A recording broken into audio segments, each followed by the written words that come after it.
योगप्रेमी र देशलाई माथि उठाउने सङ्कल्पमा जुट्नुभएका साथीहरू,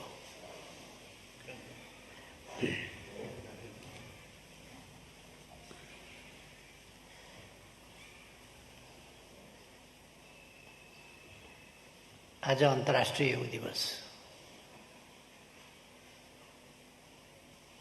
मैले अस्ति माघ 1 गते पनि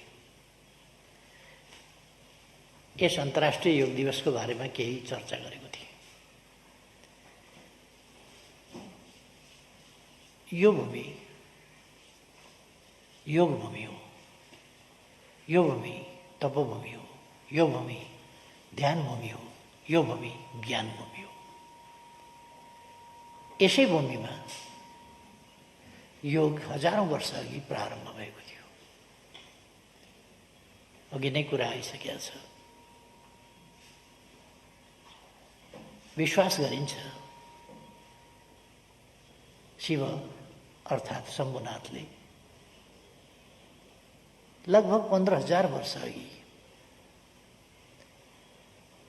सूर्य दक्षिणायन लाग्ने दिन अर्थात् उत्तरायणको अन्तिम दिन, जुन दिन सबभन्दा लामो हुन्छ, सायद आज 13 घण्टा 56 मिनटको दिन छ, सबभन्दा लामो दिन यस वर्षको। यस दिन आफ्ना 7वटा शिष्य सप्तऋषिलाई अगाडि राखेर योगको बारेमा शिक्षा दीक्षा प्रारम्भ गर्नुभएको थियो। त्यो विश्वास गरिन्छ। त्यहाँबाट शैव दर्शन, योग र सभ्यताको रूपमा शैव सभ्यता सुरु भएको विश्वास गरिन्छ। अर्थात् यही भूमि, पुरानो भाषामा भन्यो भने उत्तराखण्ड, त्यो उत्तराखण्डको पनि खास गरी नेपाल, यहीँबाट योग प्रारम्भ भएको थियो। समयक्रममा योग परिमार्जित र विकसित हुँदै गयो। महर्षि कपिल मुनिले सांख्य दर्शन र सांख्य दर्शनबाट पृथक नभएको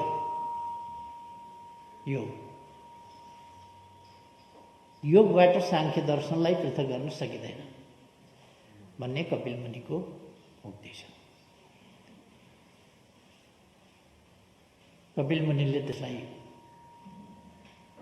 दर्शनसँग जोडेर, जीवनसँग जोडेर, जीवन र प्रकृतिसँग जोडेर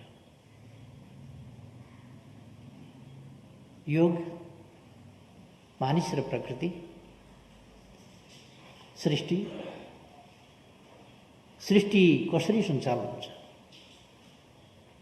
उत्पत्ति र विनाश, यी सबै कुराहरूको दार्शनिक आधार उहाँले अगाडि राख्नुभयो र त्यसअनुसार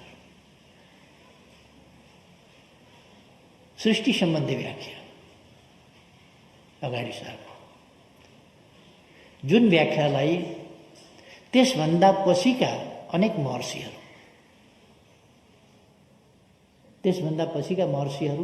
अनेक महर्षिहरू छन्। हामी अष्टावक्रकै नाम लिन सक्छौँ, चारवाककै नाम लिन सक्छौँ,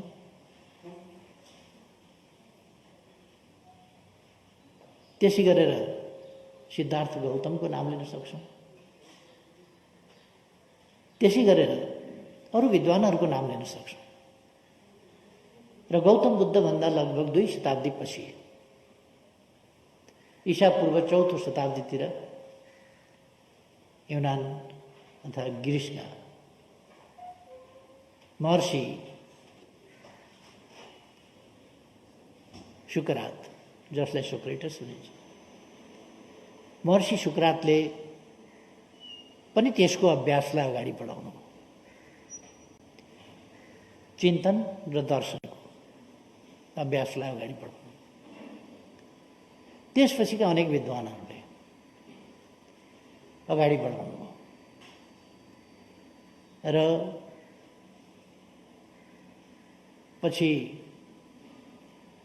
पछिल्लो समय हुँदै आएर महर्षि पतञ्जलिले योगलाई बढी व्यवस्थित रूपमा त्यसलाई प्रस्तुत गर्नुभयो र जुन सबभन्दा बढी परिमार्जित, परिष्कृत, विकसित रूपमा मानिन्छ योगको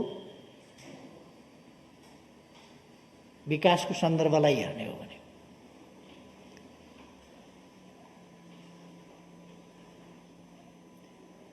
आज योग अलिकति यो ज्यादै महत्त्वपूर्ण र यो आवश्यकता हो। यो आवश्यकता अलिकति फेसन, अलिकति आडम्बर, अलिकति व्यापार, अलिकति ब्रान्ड, अलिकति लोगो पनि हुन खोजिएको छ, जो सही होइन। योग आडम्बर हुँदै होइन।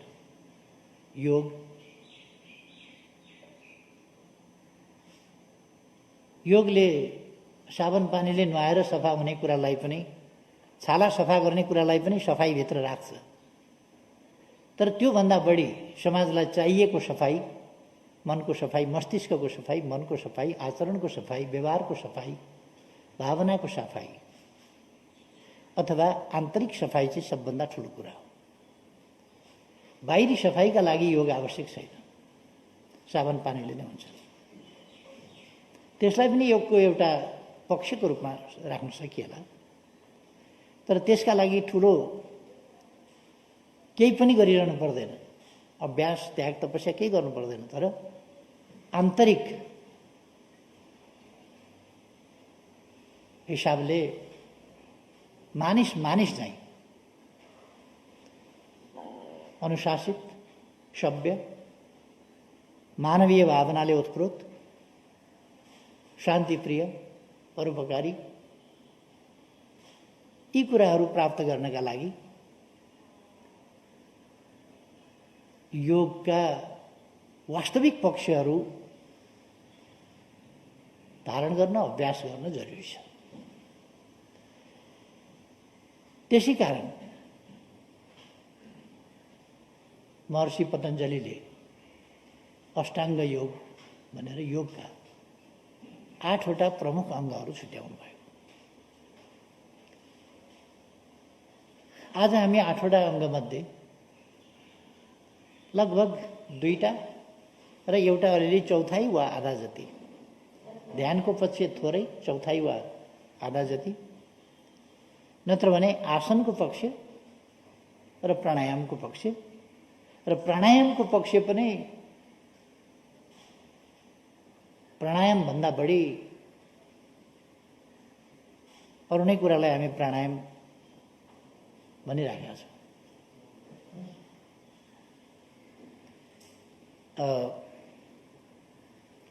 वास्तवमा योग अन्धविश्वाससँग आधारित छैन। योगमा सांख्यले योगको कुनै धर्मसँग, कुनै अध्यात्मसँग, कुनै अरू कुराहरूसँग सम्बन्ध राख्दैन। योग सत्यसँग मात्रै सम्बन्ध राख्छ, अन्धविश्वाससँग राख्दैन, खोजसँग पनि योगले सम्बन्ध राख्दैन, जिज्ञासासँग पनि योगले सम्बन्ध राख्दैन। योगले सम्बन्ध राख्छ सत्यसँग, तथ्यसँग, प्रमाणित कुरासँग, जो पुष्टि भएको छैन र पुष्टि हुँदैन, त्यस्ता कुराहरूका पछाडि योग लाग्दैन। यो मेरो भनाइ होइन, यो कपिल मुनिको भनाइ हो, यो अरू ऋषि महर्षिहरूको भनाइ हो। यो कुरा आजको विश्वका सायद जीवित विद्वानहरूमध्ये धेरै ठुला महर्षिहरू आजकल महर्षि भन्ने चलन छैन, डाक्टर भनिन्छ, प्राध्यापक भनिन्छ। म महर्षि ठान्छु। अहिले कुरुक्षेत्र निवासी डाक्टर हिम्मत सिंह सिन्हा सायद आजको समकालीन दुनियाँमा त्यति ठुलो विद्वान सायद कमै होलान् या छैन भन्ने लाग्छ मलाई। जसलाई हाम्रो समाज विकासका क्रमहरूसँग जानकारी छ। यसका निम्ति हामीले धेरै दार्शनिकहरू, धेरै विद्वानहरूको जानकारी राख्नुपर्ने हुन्छ। मैले अघि नाम लिएका थुप्रै विद्वानहरू, थुप्रै महर्षिहरू, महर्षि डार्विन, महर्षि कार्ल मार्क्स, यस्तै अरू महर्षिहरू, थुप्रो महर्षिहरू, विभिन्न प्रकारका योगदान छन् विभिन्न महर्षिहरूका। र आजका महर्षिहरूमा दक्षिण भारतकै भनौँ सद्गुरु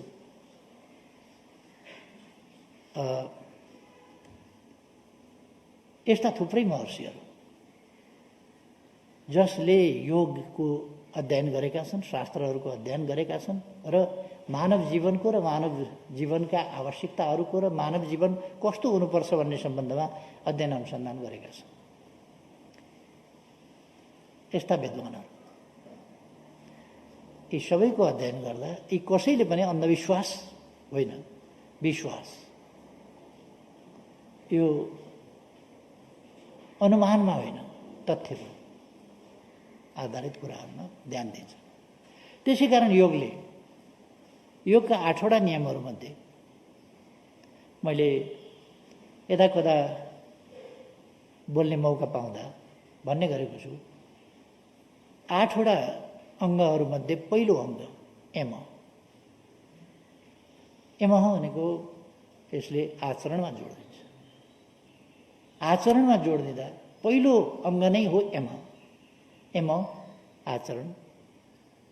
योग भनेकै आचरण भनिन्छ र त्यसको पहिलो अङ्ग एम, त्यसले आचरणमा जोड दिन्छ। आचरण भनेको सत्यमा अडिग रहु, सत्यनिष्ठा, सत्यप्रतिको निष्ठा, त्यसमा अड र सत्यको उपासना गर, निष्ठापूर्वक त्यसको पालना गर। असत्य कुनै हिसाबले पनि अंगीकार नगर। भ्रमले, त्रासले कुनै हिसाबले पनि असत्य होइन। सत्यको मार्ग अवलम्बन गर, सत्यमा अडिग हो।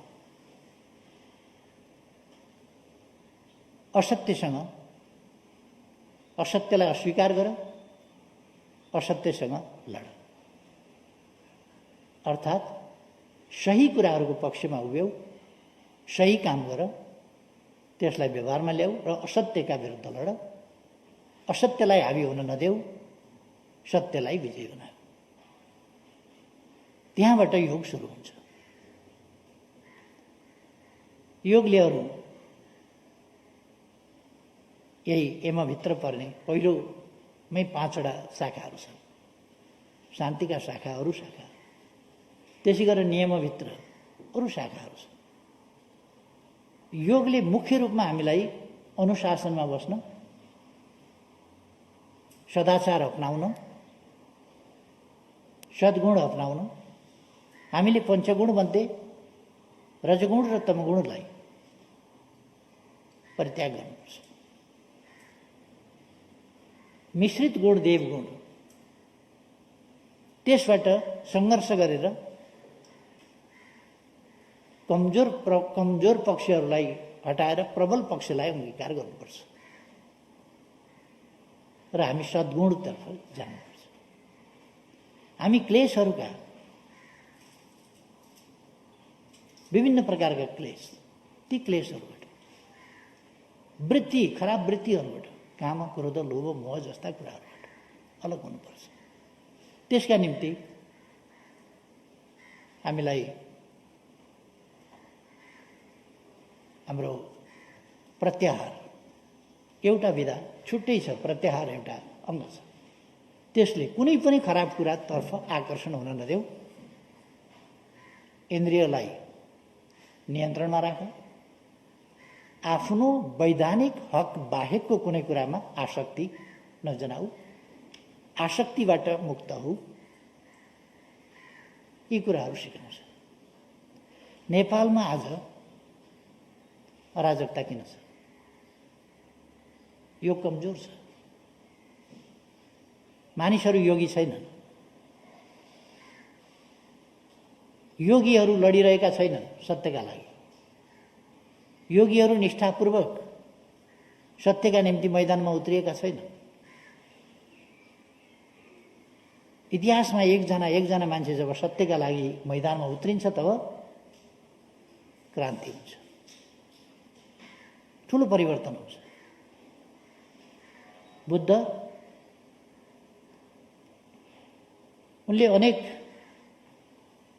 मानव जीवनका अनेक चरणहरू, अनेक पक्षहरू देखे, विभत्स पक्षहरू देखे उनले। त्यसपछि तीनबाट मुक्त कसरी हुन सकिन्छ? उनले दरबार छोडे, राजपाट छोडे। एउटा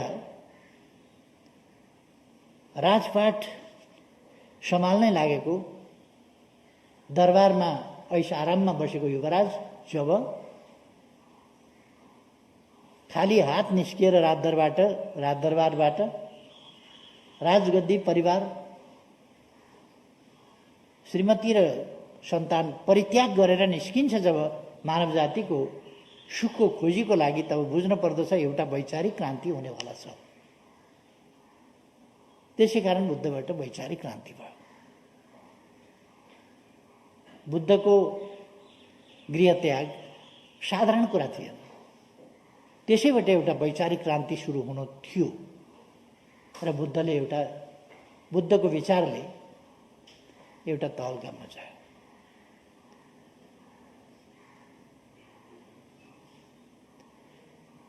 धर्मतिर अनुचित ढङ्गले फस्यो भने धर्मयुद्ध भन्ने हुन्छ, जसले मान्छेलाई फेरि हिंसामा फसाउँछ, द्वन्द्वमा फसाउँछ, युद्धमा फसाउँछ, घृणामा फसाउँछ, परस्परमा। आज धर्मका नामका जुन प्रतिस्पर्धाहरू भएका छन्, आफ्नो धर्म श्रेष्ठ भन्ने जुन दाबी चलेका छन्, ती दाबीबाट धर्मलाई आफूले आफ्नो विश्वासको रूपमा, वैयक्तिक प्रश्नको रूपमा राख्न पर्दछ र द्वन्द्वको विषय बनाउनु हुँदैन। फेरि हामी उही रजगुण, उही तमगुणमा गइहाल्यौँ नि। धर्मका नाममा लडाइँ गर्न थाल्यौँ भने फेरि उही रजगुण, उही तमगुण, उही क्लेशहरू, तिनी दोषहरूमा जान्छौँ हामी, तिनी क्रोधमा जान्छौँ हामी, त्यही मोहमा जान्छौँ हामी। त्यसबाट मुक्त भएर अगाडि बढ्नु आजको आवश्यकता। ध्यान आवश्यक छ, आसन पनि आवश्यक छ, प्राणायाम आवश्यक छ। तर यदि यम बिनाको, नियम बिनाको या प्रत्याहार बिनाको, लोभबाट उन्मुक्ति बिनाको, मेरो हक लाग्ने वैध हकभन्दा बाहिरको, जैविक प्राकृतिक हकभन्दा बाहिरको वा सामाजिक मूल्यले तोकेका हकभन्दा बाहिरको, अथवा न्यायले भन्ने हक, कानुनले होइन, कानुनभन्दा माथि न्यायले भन्ने आफ्नो हकभन्दा बाहिरको कुरामा यदि हामीले लोभ गर्न छोड्ने हो भने बल्ल अनि आसन, ध्यान, धारणा, प्राणायाम अथवा ध्यान र समाधि जस्ता कुराहरूको अर्थ हुन्छ। यदि हामीले यमका अनुशासन पालना गरेनौँ भने, नियमका अनुशासन पालना गरेनौँ भने, यदि हामीले प्रत्याहारमा ध्यान दिएनौँ भने, यदि हामीले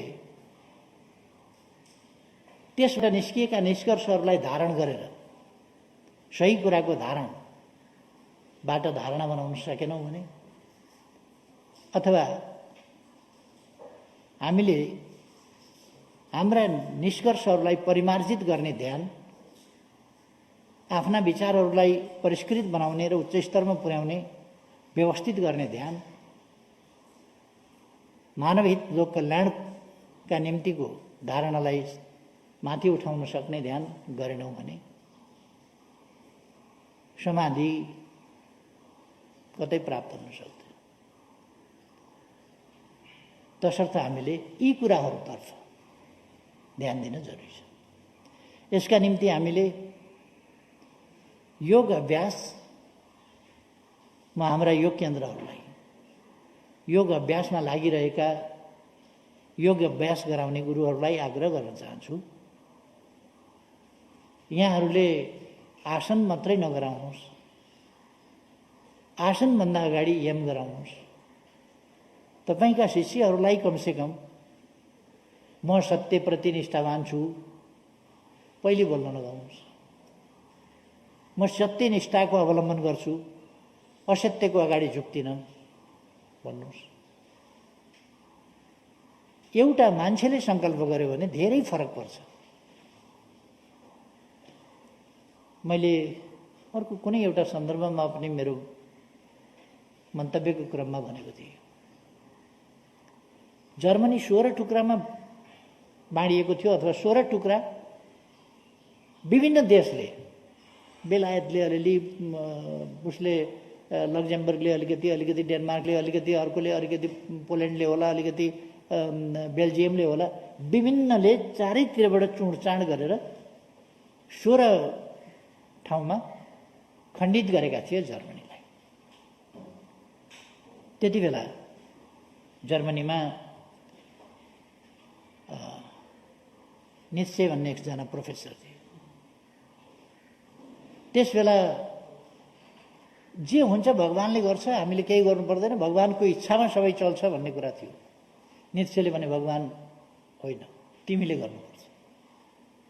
त्यो उनले आफ्ना शिष्यहरूलाई यति मजबुत ढङ्गले बताए, त्यो प्रसङ्ग म यहाँ ल्याइरहन अहिले चाहन्न, अत्यन्त मजबुत ढङ्गले उनले बताए कि कसले यो जर्मनीलाई एकीकृत गर्छ त? अब विभिन्न देशका कब्जाबाट जर्मनीलाई कसले मुक्त गर्छ? उनका शिष्यहरू वरिपरि आएका थिए सडकमा। उनको गम्भीर प्रश्न थियो, यो तिमीले गर्नुपर्छ, यो हामीले गर्नुपर्छ, हामीले नै गर्न सक्छौँ, अरूले कसैले गरिदिने होइन। भगवानले गरिदिन्छ भन्ने हो भने भगवानले कब्जा गरे हो र? जर्मनी फुटाइदिएको भगवानले हो र? अरू देशले आक्रमण गरेका हुन्, त्यो देशबाट फिर्ता ल्याउनु पर्यो भने हामीले गर्नुपर्छ। अनि उनका शिष्यहरू बोले, खास गरेर त्यसमध्ये एकजना थियो बिस्मार्क, पछि आइरन म्यान भनेर चिनिए जर्मनीका चान्सलर बिस्मार्क। उनले म बनाउँछु यो देश, म एकीकृत गर्छु यो देश भनेर भने। उनका साथीहरूले त्यसै गरेर भने म बनाउँछु। र त्यही जेनेरेसनले, त्यही बिस्मार्कले, जो महर्षि नित्सेको अगाडि कबुल गरिरहेका थिए हामी बनाउँछौँ भनेर, तिनीहरूले नै आफ्नै जीवनमा एकीकृत गरे र जर्मनी फेरि एउटा अत्यन्त मजबुत शक्तिशाली राष्ट्रको रूपमा उदायो, एकीकृत पनि भयो। बुद्ध एकजनाले दरबार छोडे, शिक्षाको एउटा अभियान चलाए, त्यसले 2600 वर्षपछि पनि आज समेत विश्वलाई प्रज्वलित गरिरहेको छ, उज्यालो दिइरहेको छ, बाटो देखाइरहेको छ, शान्तिको आवश्यकता बताइरहेको छ, शान्तिको मार्ग बताइरहेको छ। आज पनि हामी ध्यानका कुरा गरिरहेका छौँ, हामी आज पनि बुद्धका विचारका कुरा गरिरहेका छौँ, बुद्धवादी दर्शनको कुरा गरिरहेका छौँ। एउटा मान्छेले गर्दा डार्विन एकजनाले विकासवादी सिद्धान्तलाई अगाडि सार्दा दुनियाँको विज्ञान, जीव विज्ञान, यसमा उथलपुथलकारी परिवर्तन आयो। यस्ता थुप्रै विद्वानहरू विभिन्न क्षेत्रमा भनौँ, त्यस्ता विद्वानहरूले एउटाकै प्रयासबाट त्यो विश्वव्यापी हुन्छ। यो हामीले पनि आफूमा विश्वास गर्नु पर्यो। हामीले हाम्रो पिँढीमा आत्मविश्वास जगाउनु पर्यो। त्यो आत्मविश्वास हाम्रो नयाँ पिँढीमा, युवा पुस्तामा त्यो हस्तान्तरण गर्नु पर्यो। त्यो आत्मविश्वास नयाँ पुस्तामा आत्मविश्वास जगाउनु पर्यो। हाम्रो देश जोगाउन हामी सक्छौँ, हाम्रो देश मजबुत बनाउन सक्छौँ। हामी हाम्रो देशलाई संसारको सबभन्दा नमुना सभ्यतायुक्त देश बनाउन सक्छौँ। आज हाम्रो देशको समस्या, हामी कोरोना महामारीको समयमा छौँ। त्यसकारण यति मान्छे भेला भएर यसरी कार्यक्रम मनाउनु परेको छ। हामी 10,000को सङ्ख्यामा मनाउँथ्यौँ। आज 10,000 होइन, हामीले केही मान्छे जम्मा भएर अनि अरू दूरसञ्चारका माध्यमबाट यसलाई दाजुभाइ दिदीबहिनीहरू समक्ष पुर्याउनु परेको छ। यो कोभिड महामारी हो, यसले ठुलो क्षति गरेको छ। तर अब कोभिडसँग लड्न मास्क लगाउनुपर्छ, सामाजिक दूरी कायम गर्नुपर्छ, भ्याक्सिन आविष्कार गर्नुपर्छ, भ्याक्सिन पत्ता लगाएर भ्याक्सिन लगाउनुपर्छ, जोगिनुपर्छ, इम्युन सिस्टम बढाउनुपर्छ। यो हामीले बुझेका छौँ र बढीमा 1 वर्ष 2 वर्ष लाग्ला कोभिड-19लाई हामी समाप्त पार्छौँ, यो महामारी समाप्त पार्छौँ।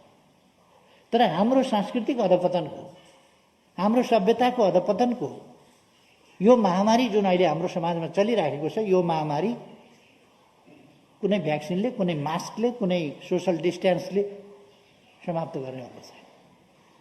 यसलाई हामीले सावधान भएनौँ भने यसले पिँढी दर पिँढी, जेनेरेसन टु जेनेरेसन यसले हाम्रो समाजलाई ध्वस्त पार्छ।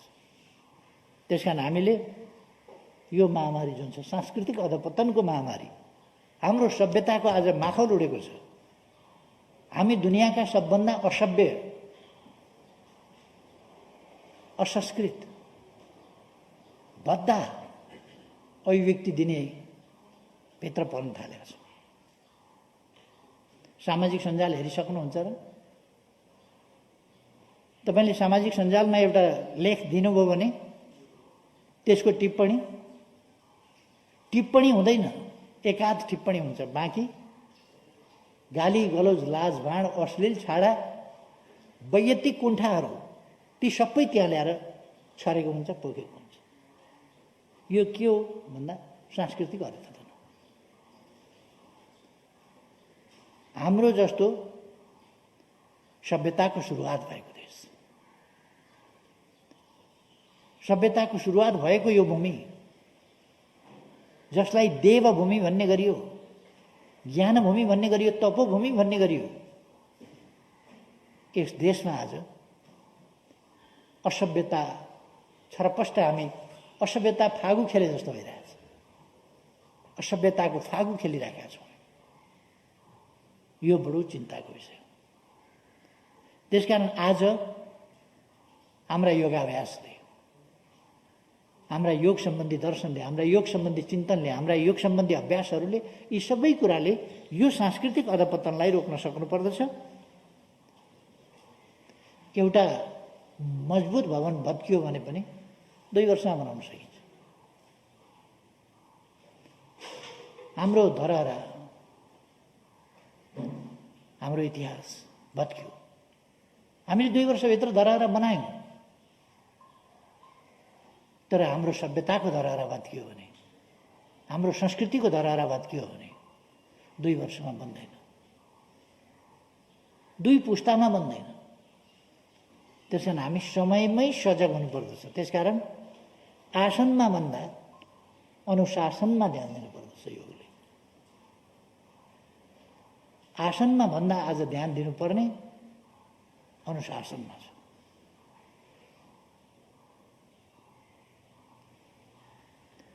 अनुशासन, योगले अनुशासन केलाई भन्छ भन्दा पहिलो कुरा त सत्यप्रतिको निष्ठा, सत्यप्रतिको अमल, त्यसलाई भन्छ। मैले अघि पनि भने असत्यप्रतिको, असत्यसँग नझुक्ने, असत्यलाई अस्वीकार गर्ने, त्यसलाई भन्छ अनुशासन। सत्यप्रति निष्ठा साथ उभिने। अरस्तुलाई एथेन्सवासीहरूले मृत्युको फैसला सुनाए र अरस्तुले विषको प्याला पिएर मर्नुपर्छ भने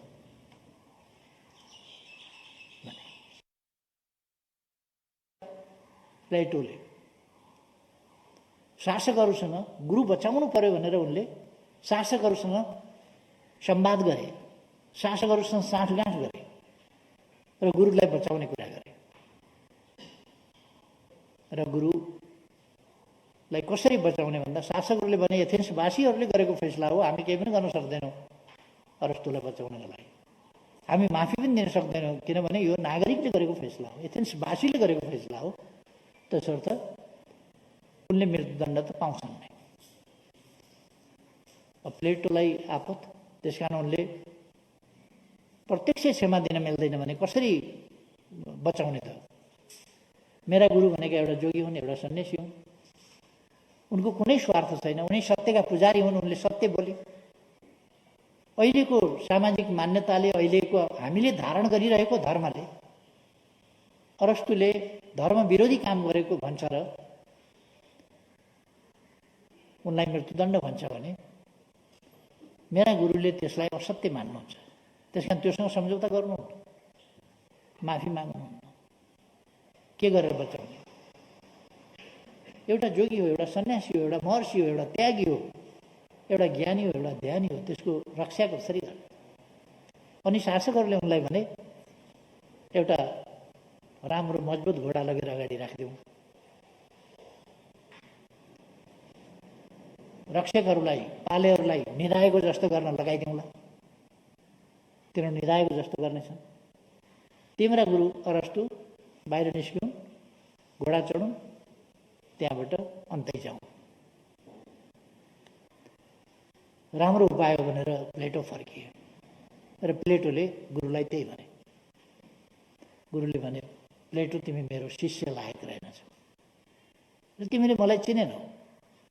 म सत्य भन्ने मात्रै मान्छे होइन, म सत्यको पुजारी हुँ, पालक हुँ, सत्यको सत्य धारण गर्ने मान्छे हुँ। म सत्य भन्ने र असत्यको मार्ग, सत्य छोडेर घोडा चढेर भाग्ने भगोडा, सत्य बोल्दा ज्यान जाने खतरा भएपछि ज्यान बचाउनका लागि घोडा चढेर भाग्ने लुसुक्क, शासकहरूसँग साँठगाँठ गरेर भाग्ने, त्यस्तो मान्छे म होइन। त्यसकारण म बाँच्नका निम्ति सत्य छोड्दिनँ। मैले सत्य छोडेँ भने इतिहासले मलाई के भन्नेछ भोलि भन्दा सत्य भनेको भन्ने कुरा हो। सत्यको पुजारी भनेको अरस्तु त घोडा चढेर भागो ज्यान बचाउनका लागि सत्य छोडेर। सत्यप्रति दृढताका साथ उभिन्छु भन्थ्यो, उभिएन, भागो। म त्यस्तो भगोडा होइन, सत्यको पुजारी हो। उनी त्यहीँ बसे, जान मानेनन्। शासकहरू पनि आश्चर्यचकित भए, प्लेटो पनि आश्चर्यचकित भए, दुखित भए। भोलिपल्ट बिहान अरस्तुले विषको प्याला पिए र सत्य प्रतिको आफ्नो निष्ठा कायम राखेर उनले आफ्नो ज्यान छोडे, ज्यान दिए। त्यही कुरा भन्छ योगले, सत्यप्रति निष्ठा, सभ्यता, शिष्टता, मर्यादा। एमको दोस्रो, सत्यपछिको दोस्रो हो अहिंसा। दोस्रो नियम नै अहिंसा हो। अहिंसा भनेपछि अरूलाई अन्याय पर्ने, अरूको हक मर्ने, अरूको चित्त दुख्ने, अरूको मानमर्दन हुने, अरूलाई होच्याउने, अरूलाई होसफेस गर्ने कुनै कुराहरू गर्नु हुँदैन। हिंसा भनेको स्थूल मारकाटको रूपमा मात्रै, द्वन्द्वको रूपमा मात्रै, लडाइँको रूपमा मात्रै होइन। हिंसाका साना तिना सूक्ष्म पक्षहरू पनि छन्, ती पनि गर्नु हुँदैन। आज त्यसकारण हाम्रो देशलाई दुईटा हिसाबले यति बेला योगको असाधारण महत्त्व छ। एउटा, कोभिड-19 यति बेला व्यक्तिलाई स्वस्थ राख्नु, शारीरिक मानसिक हिसाबले स्वस्थ राख्नु, कुनै प्रकारले डिप्रेसनमा जान नदिन,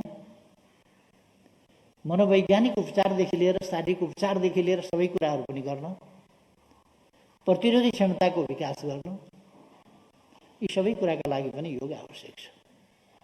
आशावादिता जगाउन, जीवनलाई वस्तुपरक ढङ्गले जीवनको रूपमा हेर्न बुझ्न योग जरुरी छ, असाधारण जरुरी छ। योगको महत्त्व यति बेला बढेको छ सधैँभन्दा। तर त्योभन्दा बढी आज देशमा, मैले अघि नै भने, सांस्कृतिक अधपतन, यो महामारीको रूपमा जुन फैलिएको छ, यसमा हामीले हाम्रो सिङ्गै समाजलाई सम्झाउन सकेनौँ, हाम्रो नयाँ पिँढीलाई सम्झाउन सकेनौँ। अरूको नकल गर्ने, अरूको कपी गर्ने नाममा हामी आफ्ना सभ्यता, शिष्टता, मर्यादा यी सबै कुरा भुल्छौँ। अनुशासनहीन अराजक बनाउँछौँ, कानुन तोड्नुलाई गर्वको विषय बनाउँछौँ। कानुनको पालना नगर्नु, कानुन तोड्नु गर्वको विषय। मैले त तोड्दिएँ, मैले मानिनँ, यहाँ गर्दिएँ, यस्तो जुन अनुचित कुरा। अनुशासनहीन हुनुलाई ठुलो कुरा ठान्ने र देखावटी प्रवृत्तिहरू, यथार्थ होइन, देखावटी प्रवृत्ति। भ्रष्टाचारको विरोध देखावटी, अरू नराम्रा कुराहरूको विरोध देखावटी, तर बर्को ओढेर घिउ खाने भन्छ त्यस्ता खालका प्रवृत्ति, बनावटी, देखावटी प्रवृत्ति। त्यसबाट देशलाई मुक्त गर्न र वास्तवमा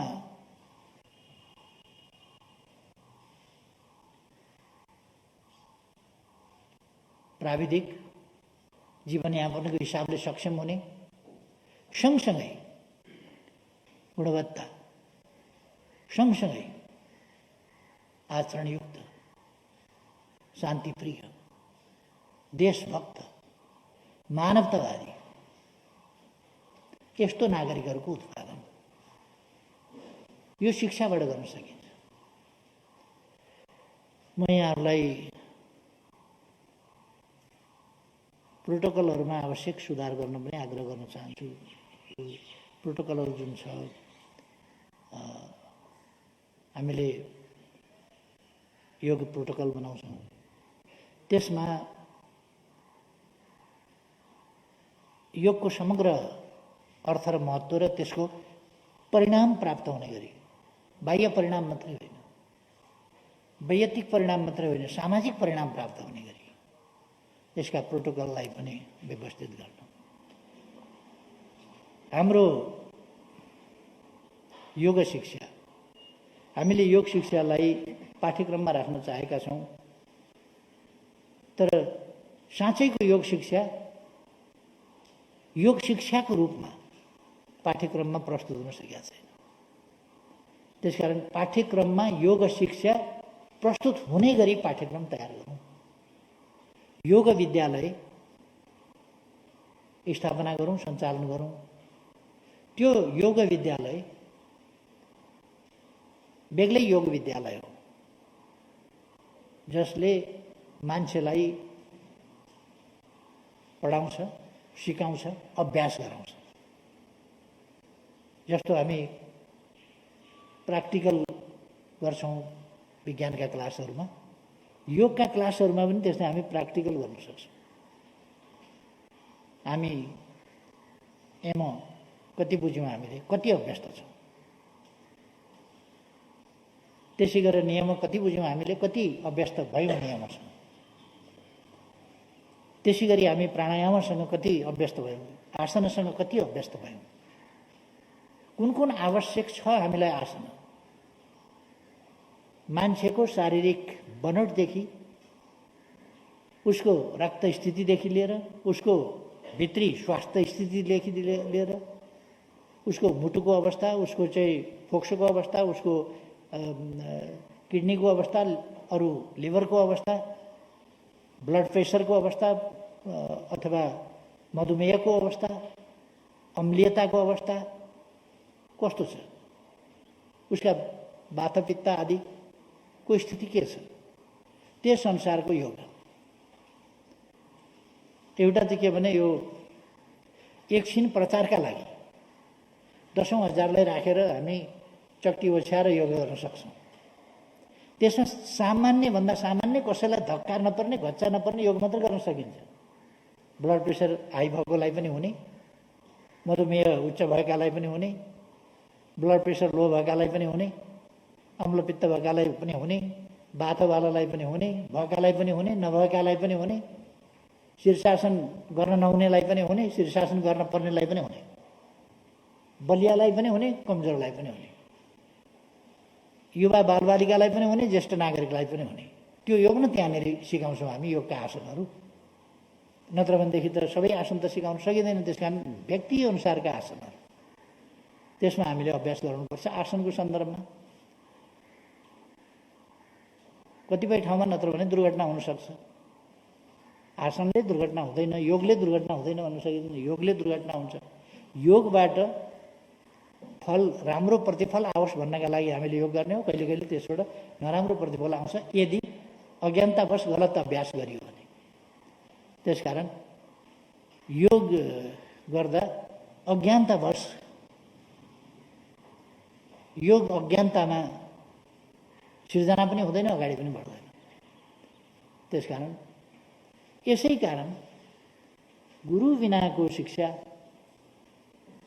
भनेर शास्त्रले गुरु बिनाको शिक्षा वर्जित किन गर्छ? हामी शास्त्रमा एकलव्यले गुरु बिना पनि शिक्षा प्राप्त गरेका देख्छौँ। धनुवाणी चलाउनु त ठुलो कुरा होइन, तर सबै शिक्षा चाहिँ गुरु बिना वर्जित नै हुन्छ। योग पनि गुरु बिना, एक ढङ्गले भन्यो भने गुरु बिना अथवा त्यसको अर्थको महत्त्व नबुझिकन हुँदैन। यसर्थ हामीले यी कुराहरूलाई बढी व्यवस्थित ढङ्गले लान विद्यालय चलाउने र विद्यालयबाट निस्किएका हाम्रा प्रशिक्षकहरू, योग गुरुहरूले त्यसलाई बढी व्यवस्थित ढङ्गले विस्तार गर्न सक्छन्। जो यहाँहरूले गरिराख्नु भएको छ, योग गुरुहरूले योग अभ्यास केन्द्रहरूबाट जुन चलाइरहनु भएको छ, त्यो प्रशंसनीय छ। मेरो विचार, म योग गुरु पनि होइन, म योगी पनि होइन, र म यसै विषयको अध्येता पनि होइन। मेरो साधारण जानकारीमा अहिले योगका नाममा जस्ता जस्ता कुरा हुने गरेका छन् र बहुत प्रसिद्ध पनि भइरहेका देख्छु, तर यो क्षणिक हो। यसले योगलाई धान्दैन, योगको मर्मलाई धान्दैन। हामी जत्रो भवन बनाउन खोज्दैछौँ त्यसको जग यो हुन सक्दैन, त्यसको खम्बा यो हुन सक्दैन। अहिले जे हामी गरिरहेका छौँ, त्यस कारण हामीले यथार्थ योग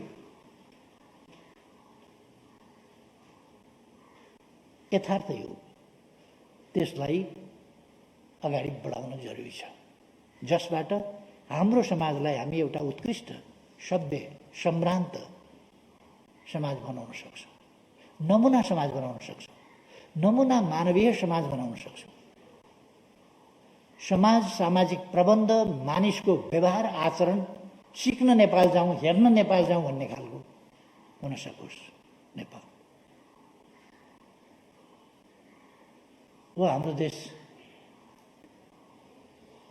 यो पछि बनेको कलिलो पहाड, उच्च हिमाल, कलिलो पहाड।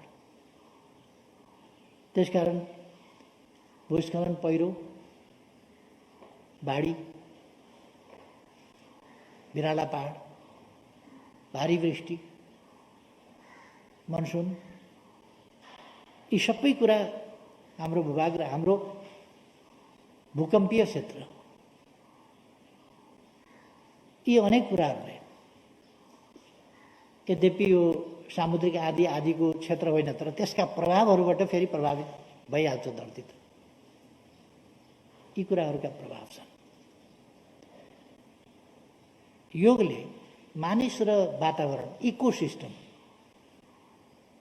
इकोसिस्टममा इको ब्यालेन्समा असाध्य ध्यान दिन्छ। योगले ब्यालेन्समा ध्यान दिन्छ, सन्तुलनमा ध्यान दिन्छ। त्यो सन्तुलनमा ध्यान दिने भएको हुनाले यसले इकोसिस्टमतिर, पृथ्वी र मानिसका बीचको, प्रकृति र मानिसका बीचको यी सम्बन्धहरूलाई व्यवस्थित गर्ने भएको हुनाले यसले अर्थतन्त्रमा मात्रै होइन, वातावरणमा पनि, आर्थिक उन्नतिमा मात्रै होइन, मानवीय उन्नति, भौतिक पूर्वाधार मात्रै होइन, सामाजिक पूर्वाधार र मानवीय पूर्वाधारमा पनि यसको असाधारण योगदान हुन सक्छ योगको। यतापट्टि हामीले सबैले सजगताका साथ ध्यान दिन जरुरी छ र त्यसअनुसार हाम्रो योग शिक्षा, योग अभ्यास, यसलाई अगाडि बढाउन जरुरी छ भन्ने मलाई लाग्छ। आज हामीलाई सम्माननीय राष्ट्रपतिज्यूले सन्देश पठाउनु भएर उत्साहित गर्नुभएको छ।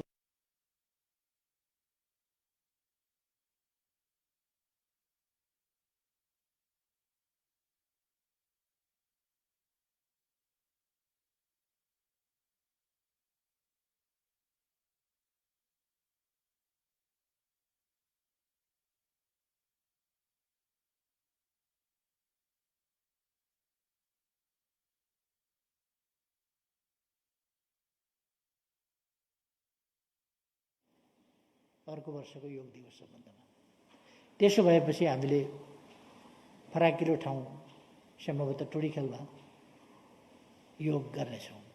एकछिन योग अभ्यास गराएर केही हुने होइन, यो नियमितको प्रक्रिया हो।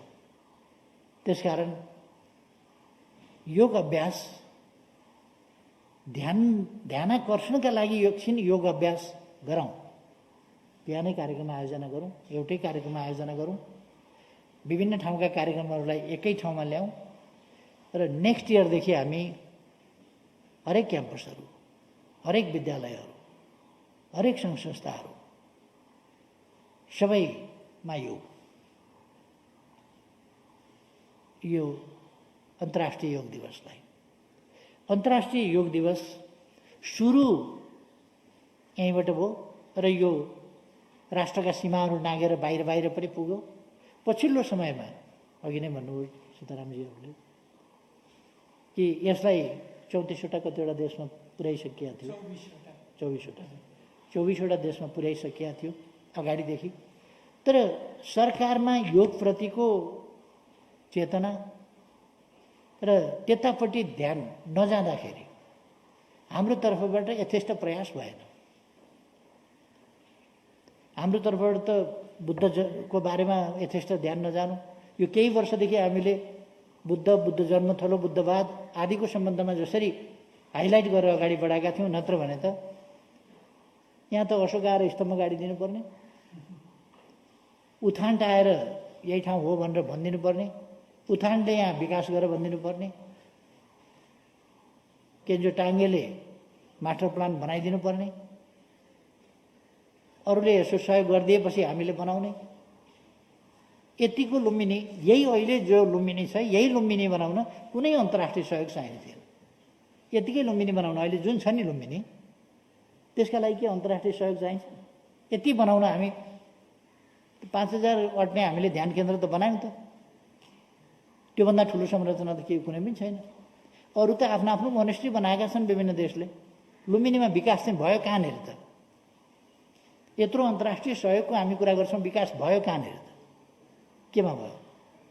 मायादेवी मन्दिर त्यो त पुरानो भएर भत्किन लागेको छ त। यो किन भयो भन्दाखेरि हाम्रो रुचि नभएर अरूले रुचि राख्ने, हामीले नराख्ने भएपछि त यस्तै हुन्छ। बाहिरी सहयोग आवश्यकै नभएका ठाउँमा बाहिरी सहयोग आएको छ, आवश्यक भएको काम चाहिँ मा हामीले बाह्य सहयोग लगाउन सकेका छैनौँ। यत्रो वर्ष लुम्बिनीमा बाह्य सहयोग आयो भयो के? यति वर्षपछि अहिले तिलौरा कोट उत्खनन भयो र अलिकति त्यहाँको तथ्यहरू बाहिर आयो। रामनगरको हामी अलिकति प्रचार गर्दैछौँ, राम्रो राम्रो। त्यसै गरेर बुद्धको माओलीको हामी चर्चा गरिरहेका छौँ र बुद्धिस्ट सर्किटको कुरा गरिरहेका छौँ। अहिले यो हामी आफूले आफ्नो ठाउँलाई जगाउनुपर्छ, गर्नुपर्छ। यो हामीसँग कस्तुरी थियो, तर हामीले त्यो कस्तुरीको चर्चा गरेनौँ। अनि हामीले हाम्रा विद्वानहरूको कुनै कदर गरेनौँ। अन्तका विद्वानहरूको नाम लिने हामीले हाम्रा ऋषिमुनिहरू, हाम्रा विद्वानहरूको कहिल्यै कोटेसन उद्धरण पनि गरेनौँ। फलानु प्रोफेसर भनेर अन्यत्रको प्रोफेसर, जो मैले धेरै केही भनिरहनु छैन, तर हामी एउटा अरूलाई फलो गर्ने, अरूको कुराहरूमा उपलब्धिमा गर्व गर्ने, आफू उपलब्धि गर्ने सङ्कल्प पनि नगर्ने, सङ्कल्पहीन भयौँ हामी। त्यसकारण अबको आवश्यकता त्यताबाट हाम्रो आफ्नो सङ्कल्प, आफ्नो अटुट। किन हामीले अन्तर्राष्ट्रियकरण गर्न सकेनौँ? तपाईँहरूले वैयक्तिक तवरमा अथवा केही व्यक्तिहरूका प्रयासहरूले गर्नुभयो, राज्यले ध्यान दिएन। तपाईँले संयुक्त राष्ट्रसङ्घको मञ्च, विश्वको ध्यान आकर्षण गर्न त्यो मञ्चको प्रयोग गर्न पाउनु भएन। जसले प्रयोग गर्न पायो उसले यसको उच्चारण गरेन। उच्चारणै नगरेपछि उच्चारण किन गरेन? उसको नलेजै भएन त्यसमा।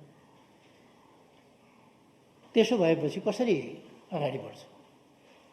जे होस्, अन्तर्राष्ट्रियकरण हुनुपर्थ्यो, यसलाई विश्वव्यापी रूपमा मान्यता पाउनु पर्थ्यो, विश्वव्यापी प्रचार हुनुपर्थ्यो यसको, र विश्वव्यापी रूपमा यसलाई अङ्गीकार गरिनु पर्थ्यो। यसका लागि संयुक्त राष्ट्रसङ्घले अन्तर्राष्ट्रिय दिवसको रूपमा मान्नु पर्थ्यो।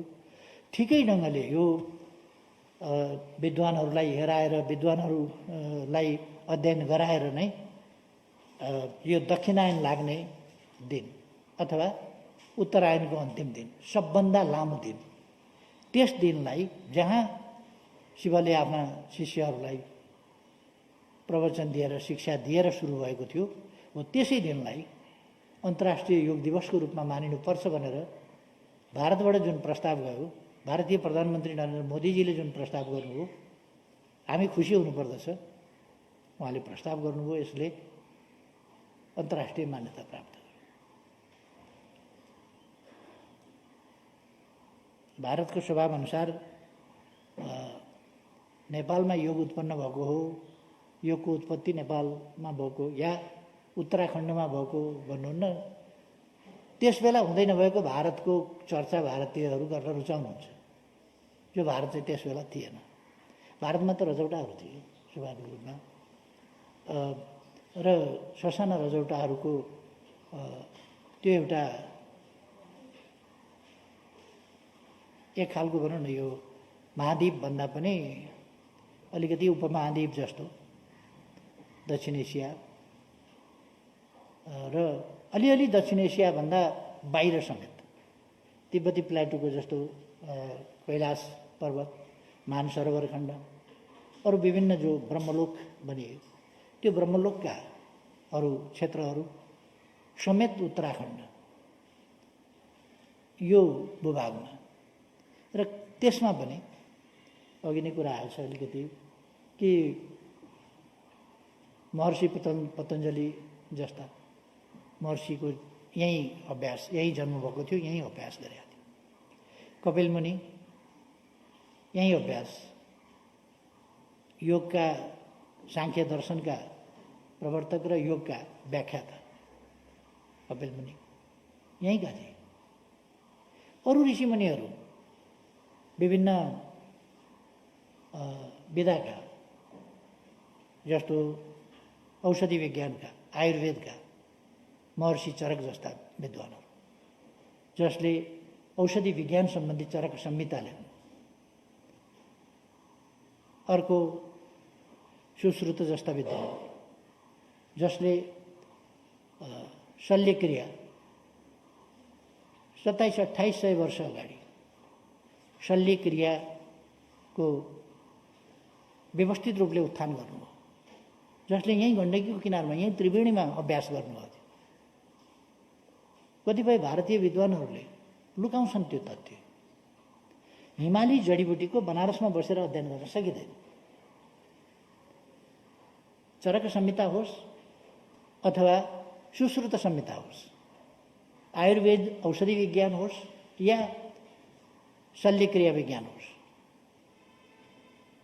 यिनीहरूमा जुन औषधि विज्ञानको चर्चा गरिएको छ, हिमालय जडीबुटीहरूको चर्चा गरिएको छ, त्यो बनारस बसेर अध्ययन गर्न सकिँदैन। त्यो यहाँ बसेर अध्ययन हुन्थ्यो। यहाँ बसेर अध्ययन गर्नुभएको उहाँहरूले विकास गरिसकेपछि पछि सुश्रुत बनारस गएर अपरेसनको अभ्यासहरू त्यहाँ गर्नुहुन्थ्यो बनारसमा। तर त्यस सम्बन्धी सारा अध्ययन, सारा खोज चाहिँ यहीँ गर्नुभएको थियो, यहीँका पहाडी भूमिहरूमा, गण्डकी किनारमा।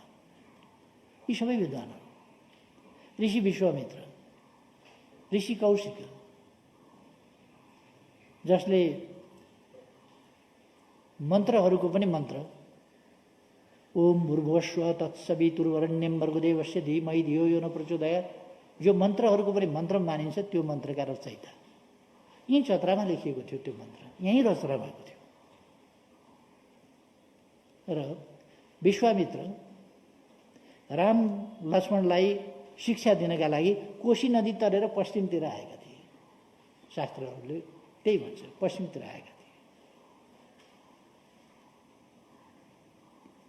जनकपुर, यज्ञवल्क, अष्टवक्र, गार्गी आदि विद्वानहरू, दार्शनिकहरू, चिन्तकहरू यहीँ थिए। र यसरी यो वास्तवमा ज्ञानको प्रादुर्भाव भएको, सभ्यताको प्रादुर्भाव भएको ठाउँ।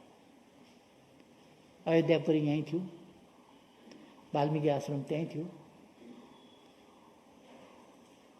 सीताले समाधि प्राप्त गरेको देवघाट त्यहीँ थियो।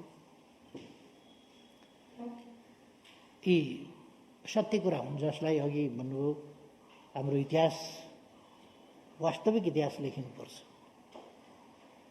वास्तविक इतिहास लेखिनुपर्छ। यहाँ इतिहास लेख्न अथवा सत्य कुरा भन्न पनि दच्किने, हच्किने, कसो होला, भनौँ कि नभनौँ, चेतनाले एउटा कुरा भन्छ, मुखले त्यो कुरा भन्न सक्दैन। त्यस्तो खालको स्थिति त्यो हुनु हुँदैन। हामीले सभ्यताको सन्दर्भमा अन्याय गर्न मिल्दैन।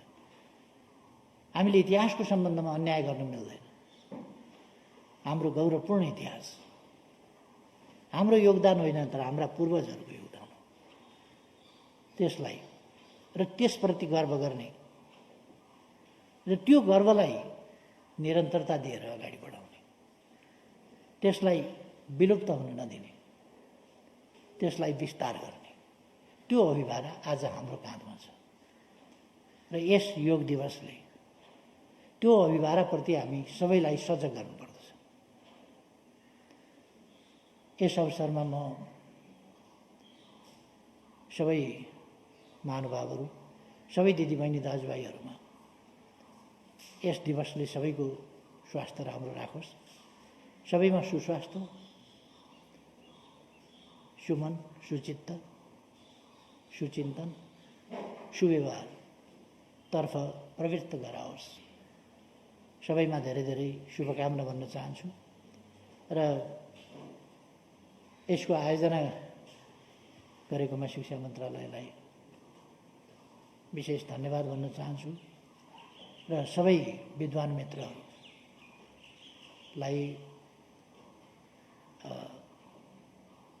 तथ्य आधारित अध्ययन र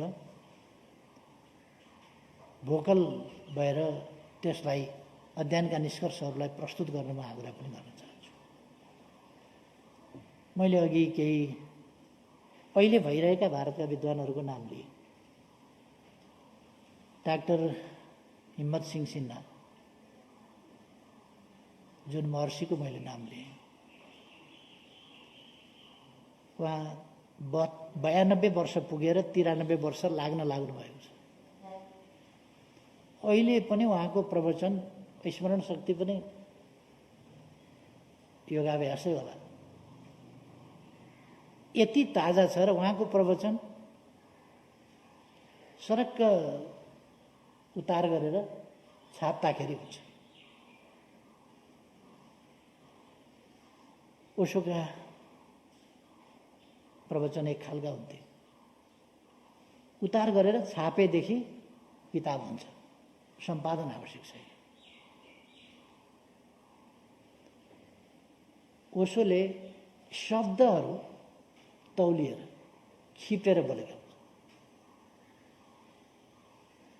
ओशोका दृष्टान्तहरू, उपमाहरू संस्कृत साहित्य, संस्कृत वाङ्मयको पृष्ठभूमिबाट आएको, उहाँको अङ्ग्रेजी भाषा र अनेक भाषाहरूमा दखल थियो, तर संस्कृतको पृष्ठभूमिबाट आएको देखिन्थ्यो। दृष्टान्त, उपमा, बिम्बहरूको प्रयोग आदि। कसले के भन्छ भन्ने कुराको मतलब नराखिकन लागेको सत्य प्रकट गर्ने, त्यो ओशोको निर्भीकता। मान्छे कसैले आलोचना गर्छ कि टिप्पणी गर्छ कि भनेर बहुत डराउँछ। सधैँ राम्रो हुन खोज्छ, सधैँ राम्रो हुन खोजेपछि कहिले पनि राम्रो हुँदैन।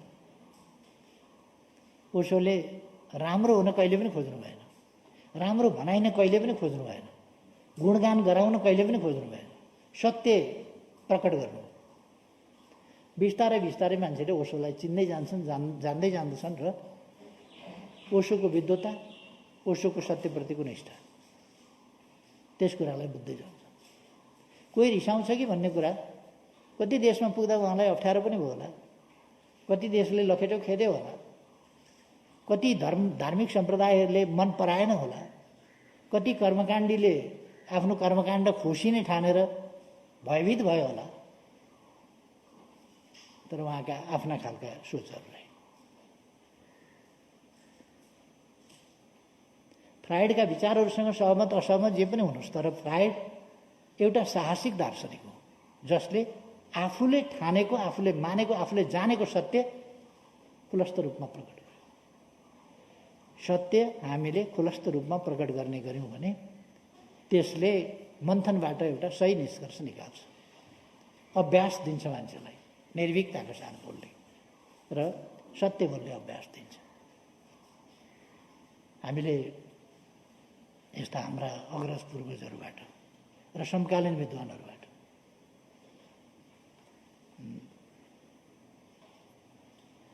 हामी सिक्न सक्छौँ, थुप्रै कुराहरू सिक्न सक्छौँ। र हामीले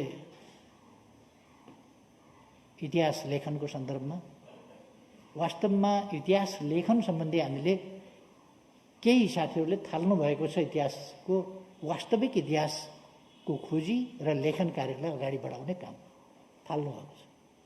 यो राम्रो कुरा हो, यसलाई हामीले प्रोत्साहित गर्नुपर्छ। वास्तविक इतिहासको, सत्य इतिहासको खोज होस् र त्यसको प्रकटीकरण होस् भन्ने सबैको चाहना छ, त्यो हामी गर्छौँ। यो युग फलाना व्यक्तिको, फलाना गुरुको, फलानु योग गुरुको, फलानु योगीको, फलानु साँच्चै योगीको, फलानु ढकोसलावादी योगीको, फलानु व्यापारी योगीको, फलानु यो योगीको भन्ने कुरा होइन। यो हाम्रो साझा सम्पदा हो। त्यसकारण यसलाई यथार्थ रूपमा हामीले अगाडि बढाउँ। म सिँगै समाजलाई आग्रह गर्न चाहन्छु र त्यसमाथि नयाँ पिँढीलाई विशेष गरेर योगका मर्महरू समाजका लागि आवश्यक छ, जीवनका लागि आवश्यक छ, त्यसमा अभ्यस्त हुन आग्रह गर्न चाहन्छु र योग अभ्यासी साथीहरू र योगका प्रशिक्षक साथीहरूलाई, योग गुरुहरूलाई आग्रह गर्न चाहन्छु कि यसलाई अझ यथार्थ योग हामीले कपी गर्ने होइन,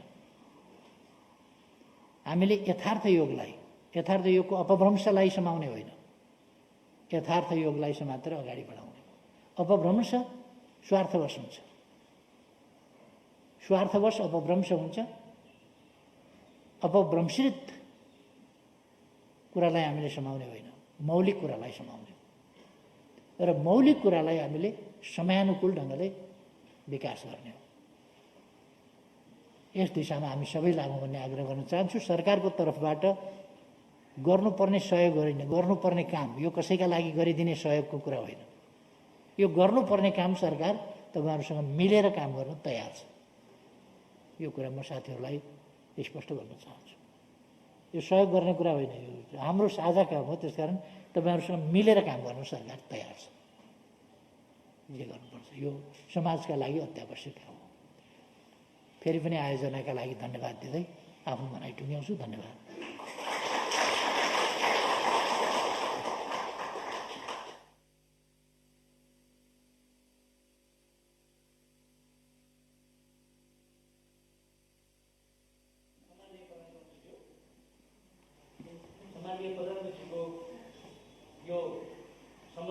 हामी कार्यक्रमको झन्डै अन्तिममा हामी पुगिसकेका छौँ।